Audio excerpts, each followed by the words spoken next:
O blood and water which gushed forth from the heart of Jesus as a fountain of mercy for us, I trust in you. Those words have become one of the best-known prayers in Catholic devotion. They are closely associated with Saint Maria Faustina Kowalska, the Polish nun through whom the message of divine mercy spread widely in the modern Church. The mercy she proclaimed was not separate from the gospel. It was the mercy of Jesus Christ himself, crucified, risen, wounded, and alive.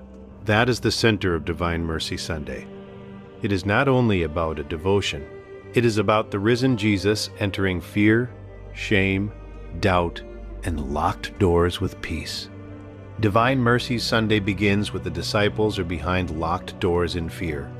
The risen Jesus comes into the room, says, "Peace be with you," shows them his wounds, breathes the Holy Spirit upon them, and later comes again for Thomas in his doubt. For us, Divine Mercy Sunday is closely tied to Saint Maria Faustina, the Divine Mercy image, the chaplet, and the prayer, "Jesus, I trust in you." To understand the feast clearly, both elements belong together. The gospel of the risen Christ and the mission of Saint Faustina to remind the modern world to trust his mercy.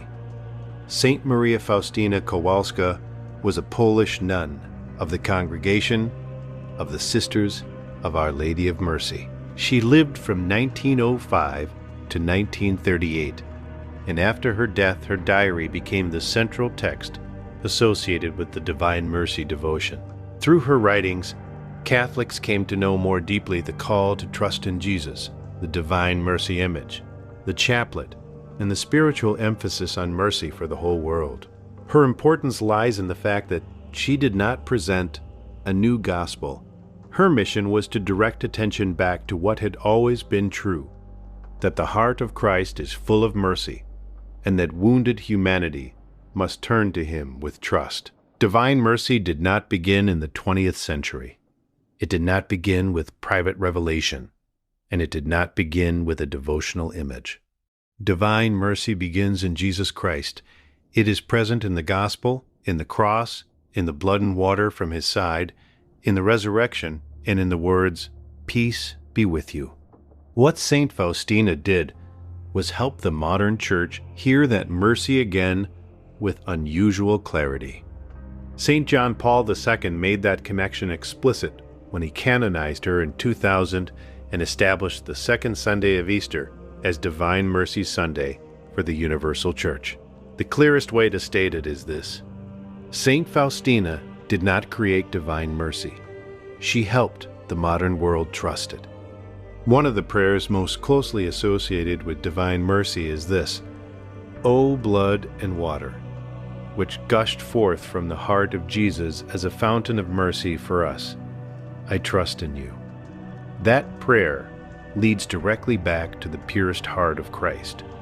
Divine mercy is not vague kindness. It is not a motivational idea. It is not emotional softness. It flows from the wounded heart of Jesus. The blood and water remind the Church that mercy has a cost. Mercy came through suffering. Mercy came through the open side of Christ. Mercy came through love that was wounded and still chose to pour itself out.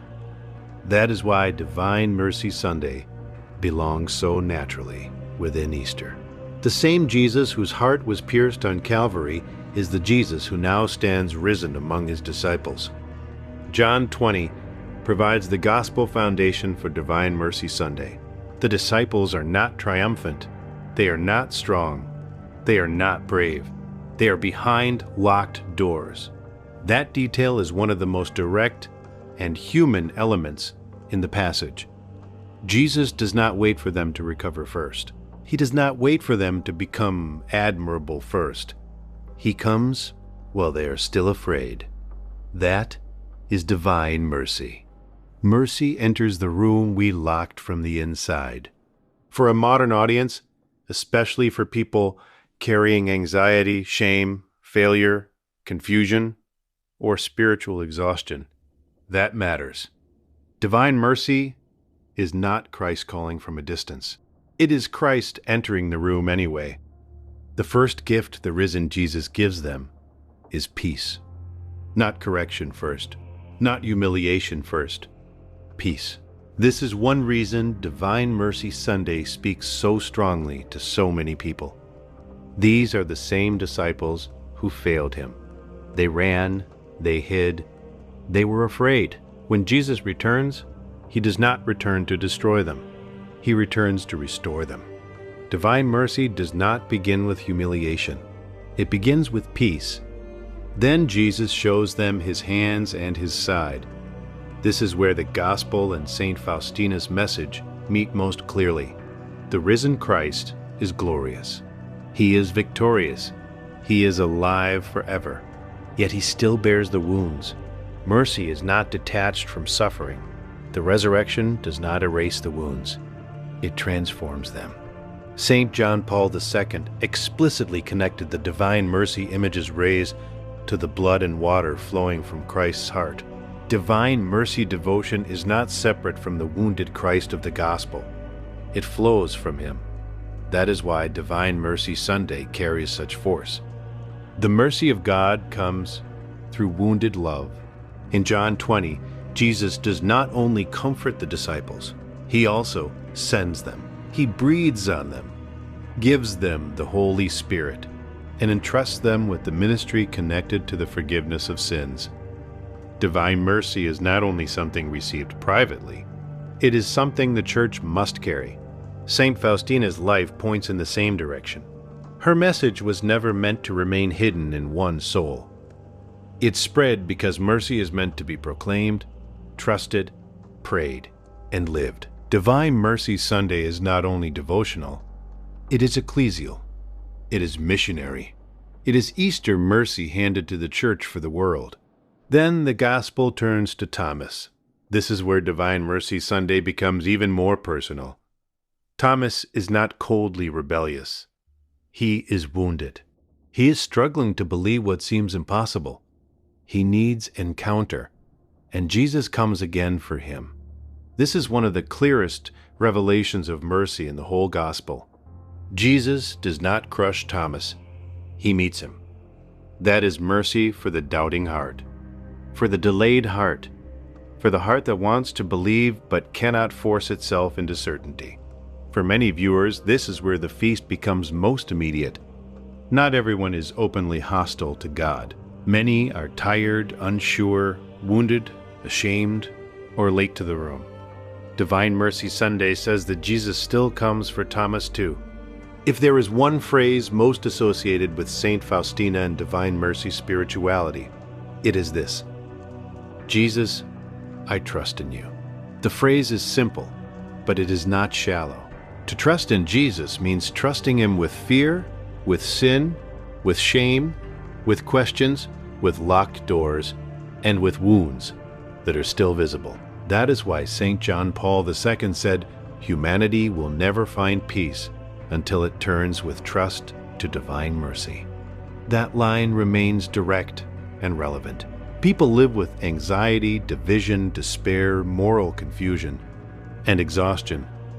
The Church's answer, through this feast, remains the same. Trust divine mercy. For many people, Divine Mercy Sunday can sound like one more religious devotion. It is more than that. It is the mercy of the risen Christ for fearful people, for ashamed people, for doubting people, for people who feel spiritually stuck, and for people who do not know how to open the door from the inside. Saint Faustina's role in that message is simple and significant. She gives language to trust. She gives imagery to mercy. She gives the modern world a way to kneel before the risen and wounded Jesus and say, I trust in you. O blood and water, which gushed forth from the heart of Jesus, as a fountain of mercy for us, I trust in you. That prayer leads directly to the center of this feast. Divine Mercy Sunday is not just about devotion. It is about the risen Jesus, the Jesus who enters locked rooms, the Jesus who still bears the wounds, the Jesus who speaks peace before accusation, the Jesus who comes back for Thomas, the Jesus whose heart still pours out mercy for the world. Saint Maria Faustina's mission was to remind the Church of that mercy with unusual clarity, not to invent it, but to point the modern world back to it. If the heart feels closed, afraid, ashamed, or uncertain, divine mercy is not for someone else. It is for that heart. The risen Christ still knows how to enter closed places, and when he comes, he still begins with peace. Don't forget to like and subscribe for more.